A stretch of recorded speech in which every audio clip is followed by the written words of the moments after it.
So we're further exploring the way how the world works when the principal product of the consumer is simply just given without questioning. Today we're going to look at the way how we use money as a tool for thinking and the way how this relates to what business would have to do when they fund the relation beyond the reductions. So we'll first just lay out what the present discounted value or the time theory of money is, and then we'll just explore the way how what is given when you fund the relation is considerably more value than the present value of money, and so therefore orientate us to a way of life that does not necessitate money as a tool for thinking.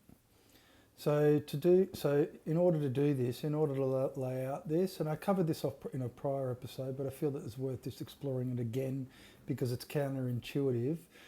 That there's a principle that all finance works off. It's the time value of money, and so essentially the precept that you adhere to is that money available in the present is worth more. Is worth more than the same amount in the future, and so this is presented as essentially just an axiom to accept. This justifies the whole world of finance and it validates interest as a principle, and obviously the pursuit of profit, monetary profit, and this underwrites literally every investment decision, including ourselves as individuals through the actuary self that we create or that we legitimize when we're sold on work-life balance. And so ultimately to do this, money is used, money becomes a tool for thinking, or we equivocate it as thinking, and we'll demonstrate that it's actually not thinking at all. And so, because this essentially, when you use money as a tool for thinking, you discount. So you discount the present in order to be orientated towards the future. So how can you look at life holistically? So through a calculative logic, ultimately what you externalize is the ability to think life holistically, because you see it as a compensatory exercise, and so substantiates a spirituality that is not in question when you're orientated towards your financial independence. Okay, so you condition your freedom in that way. So in that way it becomes a prison for the ability for us to think about life in a way beyond the religiosity ultimately that our way of life substantiates when you acquit yourself of the transcendental claim that's made on time, when it's presupposed to be something that's valuable or marginal, as I always talk about. And so, but it works through discounting, and so discounting, it discounts people of people. So a consumer is equivocated with people, and it's not questioned when ultimately you use the present discounted value of money in order to establish rates of return. And so what underwrites that is the constancy of the agency of the consumer, that ultimately what we're looking at. A business funds the relation beyond the reduction. Ultimately what they're potentializing a civilizational enterprise beyond the totalizing claim of a buyer's journey, which is considerably more valuable than ultimately the present value of the money that's foregone. And that's really what we need to kind of explore here.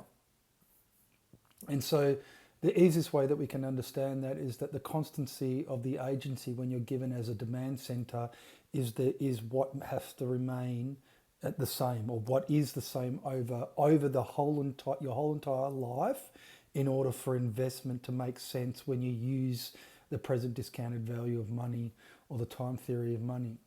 And so that's not in question when ultimately people are engaging in investments or whatnot. So you have to so in order for it to work requires obviously a being or a product that's predictable. All right, and so ultimately that's what a consumer is. So a consumer masquerades as, it's a proxy for us, but as a result of investing in the consumer vehicle, we become marginally given. But because we become marginally given, we become very predictable and stable. And so therefore that's what the investment from a business perspective needs in order to look at the return in as far as a risk reward profile. So that's not in question ultimately when they're looking at any form of business venture, because that's what the whole civilizational domain has created, is the ability to predict you. Now, if your agency doesn't change, then as I've stated on numerous occasions, that just because you earn more money does not invalidate the consumer that you have to be for the totalizing claim of a buyer's journey to hold sway. That's intramundane transcendence or social mobility. And because you cannot be spatially orientated towards the market for your time, it's made for a suspended animation. You can never temporalize place because you're beholden to that transcendentalism. And so that production of the constancy of the agency that's monetized is the necessity. And so therefore it has to be, it's constantly reinforced through all the propaganda that it's attendant to our life. It becomes a fixed asset in our paradigm in order to monetize. So you could say that, so it's only the content of what we buy changes, but the agency obviously remains the same. So you are the same person if you buy a coffee today as to whether or not you buy a coffee tomorrow, because you can only demand, yes? So ultimately we know that. So it doesn't really differ in any kind of way when you're given as the principal product, as I keep on saying, that the economy produces a form of life or the consumer to sanction the way how things are given. So you're given as a demand center, and so therefore, as a result of that the whole entire apparatus of our whole way of life, our commercial paradigm, is built upon not questioning the validity of money as a tool for thinking, or that whether or not a consumer is actually a person or not, and not literally an artifact of a religiosity.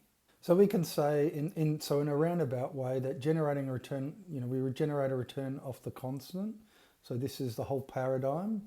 The goal of business is to generate a return off this thing, knowing that you'll always be a consumer. This is why it flows into relief, as I've touched upon. The product return of the consumer obviously is creating a distortion or I won't even say a feedback loop, but essentially what would become a signal of something that's completely aberrant. And so business can confidently project their modelling, their economic modelling, based upon obviously that constancy of the agency that does not change. And so your lifetime value in reference to a business, or your lifetime value in reference to you as the principal product of civilization. And so the system discounts money because it refuses to discount the belief in you as a consumer. So our whole entire way of life talks around the issue. So it doesn't matter whether or not you're whether or not it's religious, economic, political, spiritual.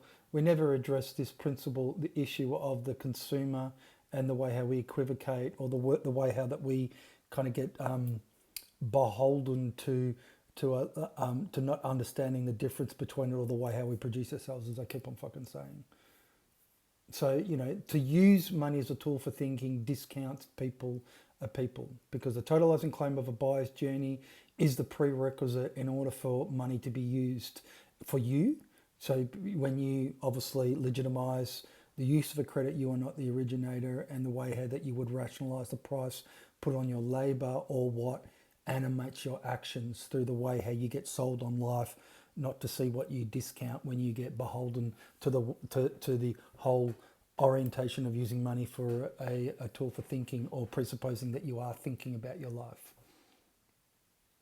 And so why is that? So the necessity of having a predictable asset, you can understand why, that you cannot, if you have somebody that is totally outside the bounds of our commercial paradigm, that you cannot quantify them. And this is the whole thing, that our business works on quantification in order to manage risk, the risk profile.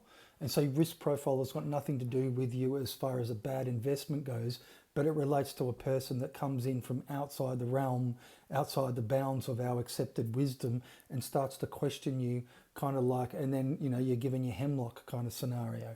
That's ultimately what you're dealing with, because obviously the powers that be, that maintain their rentism, well, the rentism is based on the agency that you're credited when you're given as a demand center. So if you start to question that, and everybody starts to wake up, to understand the way how the world works, which is, like I said, it's got nothing to do with money. It's got to do with the transcendental truth claim that you acquit yourself of through the way how you allow your life to be animated by a false transcendence. Well, that is something beyond the pales beyond the pale of them trying to look at variables, because that variable is all encompassing. It's not a variable, it's totally aberrant. And if it's totally aberrant, then they can't reconcile it. And if they can't reconcile it, they can't fold it into the system to neuter it. And that's the issue that we're dealing here. You're dealing with a change that is so far-reaching that it breaks basically everything. So the equivocation that our whole paradigm works with ultimately discounts your personhood. So you are manufactured as the demand center, all right, through the non-questioning attendant to your life. And then what happens is that you have proxies that masquerade as your stead. So you can be a worker, the proletariat, bourgeois, citizen, it doesn't matter. Anything that would like to claim your personhood or your spirit ultimately is there as a way of trying to manage you. Okay, and so you could say in a roundabout way, if you're looking at this from holistically and a historical point of view, is that obviously you have this progression down to what is just literally, if you're managing people's, say, biology, well, you really are getting to the point where you're taking that whole, the proxies that would claim you and reducing it down into what your immune response, so it goes further into the person hacking biology, as these fucking transhumanist psychos would basically put it. And so you get an understanding of the reductionism that they work with in order to basically to dehumanize you. And that's ultimately what a consumer is, and our entire existence is predicated upon dehumanizing people. So funding the relation beyond the reduction, it works completely outside the realms of accepted knowledge, because the act is as an act of creation on the part of the business within the ecosystem. So it gives of the product of the service in a way, not freely, because it relates to the emission of the credit. And so as a result, it refuses to capture the present value of that interaction and reduce it to money. And so to fund the relation beyond the reduction is to fund it beyond the reduction of want. All right, and so therefore you as a demand center. So it's ultimately going to potentialize a relation with you that's considerably more valuable. And so here is where you get the inversion that occurs, because from the perspective of, the present discounted value of money, of ultimately what is it based upon? It's based upon money today is worth more than any future sum. So, because obviously that legitimizes the interest that you're orientated towards. So what a business does is not orientated towards an interest, because the change is totalizing. The change is not reduced to you as a demand center or your production as the consumer, but it is to transform the civilizational domain and the people within it. So that means to say that to be orientated beyond your marginal self to an indivisible self. And so it's not investing in that in any kind of way, because it's to invest is to seek a return. All right, so it's not seeking a return. What it's doing, it's potentializing the perennial kind of dynamism through this kind of culture that obviously feeds upon it itself, or is self-perpetuating, or is without origination ultimately. So in that way, to go from a marginal self to be oriented, to fund it beyond the reduction of want, is to be orientated towards the indivisibility of people, to see people as whole and not as economic units or interchangeable economic units or demand centers. So, and it's this future relationality that transcends discounting. So how can we say that? Because it's orientated towards changing the constancy of your agency. So if the whole thing is predicated upon funding the relation beyond the reduction, it's there to potentialize you as the co-creator that you can be. The only way that you can be a co-creator is if you animate the agency that you're not credited when you're given as a demand center or as a consumer. So the orientation, so that is considerably more valuable than any present money, because then it potentializes the civilizational domain where this occurs. All right, and so therefore there is no discounting there. It's actually it's crediting you. All right, so the nature, and this is where I always talk about the difference between credit. Because if you're putting into parenthesis, or you're if you are, making an omission, or you are making an exception of credit, it's through making an exception of credit. So the money that the business would accept is ultimately potentializing the question of credit beyond a means of exchange. All right, so therefore, the demand or the totalizing claim of a buyer's journey, and so from the ownership of credit to the credit of ownership. The credit of ownership is your turn that you could take that would potentialize a civilizational enterprise where you transform the self.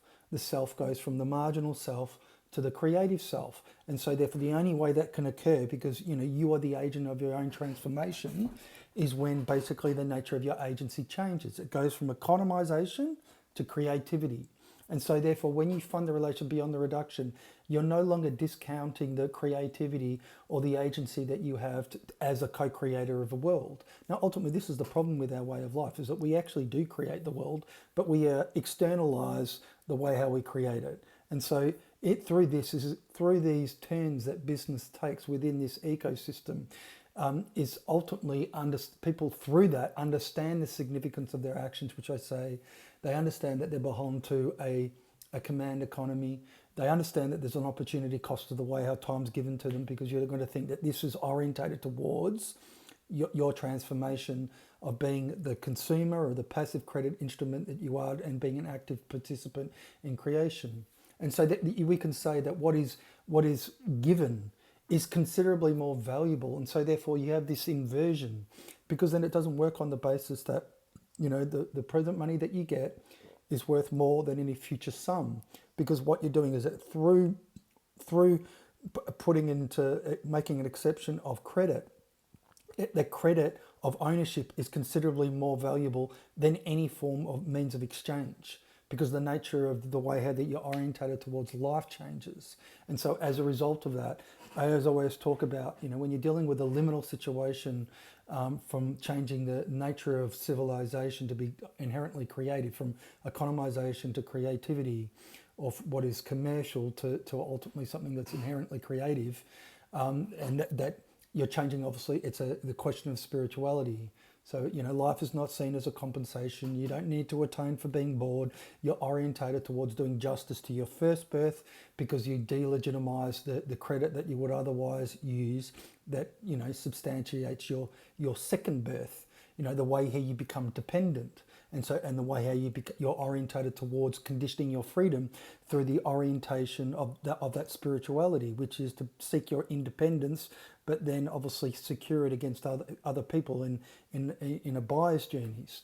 And so that means to say that the what's held out it's so much more valuable that you can't actually put a value on it. It breaks our understanding, and this is where the transvaluation of values, if you're looking at Nietzsche, occurs. Because when you're dealing with that orientation of the way our business funds the relation beyond the reduction, it's orientated towards the question of your temporality or your time, the way how time's given to you. If time's given as marginal, then you only see life as an interest or an economic agent. If you partake of a dream time, so dream time beyond that totalizing claim of it being an economic good, then you're an active participant in creation, and that is completely different. There's no way it is incommensurable, all right, because time in that case is indivisible. It's not accounted for. And so why isn't it accounted for? Because there's no way that you can account for your actions when you animate something that is without origination, and ultimately what you keep in motion, because it's dynamism. You are vivifying life. You're vivifying the spirit, as it were. And because you're not seeking, you're not folding back yourself. You're not in a holding pattern like the zodiac or anything else like that. You are breaking the bonds of your servitude, your spiritual servitude. And so in that way, this kind of gives more nuance to what I talked about when I was discussing entrepreneurialism and the way how this thing works. Cheers.